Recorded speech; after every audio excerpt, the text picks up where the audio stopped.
Дом «Свободной России» в Киеве требовали закрыть. Российские политические мигранты провели митинг против работы этой организации в Украине. Эти люди требуют закрытия Дома «Свободной России» в Киеве. Вот эти вот люди, которые агитировали за участие в выборах на оккупированной территории Украины, сейчас эти люди открыли вот это вот заведение. Юрий Мельничук, политический беженец из России, уже 2 года живет в Киеве. С этической точки зрения сейчас идет война. Каждую минуту льется кровь. Убивают людей.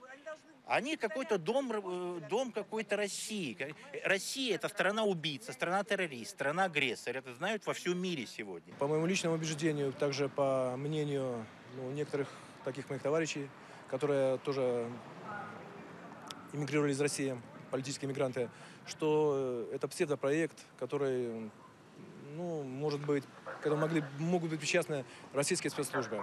Дом «Свободной России» в Киеве не имеет никакого отношения ни к каким органам государственной власти Российской Федерации. Мы представляем исключительно российских иммигрантов, которые поддерживают наш проект, и мы здесь готовы давать площадку, чтобы говорить о важных вопросах, связанных в том числе с диалогом между украинцами и продемократической, проукраинской частью российской общественности. Юрий Мельничук говорит, что российским эмигрантам этот дом не нужен.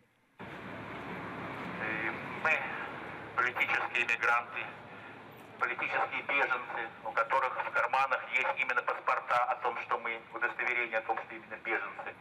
Мы заявляем о том, что не имеем никакого отношения к этому дому, никакого отношения к этим людям.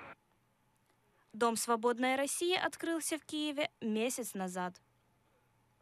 Оксана Гуцел, Ислам Пинка, Заман, АТР.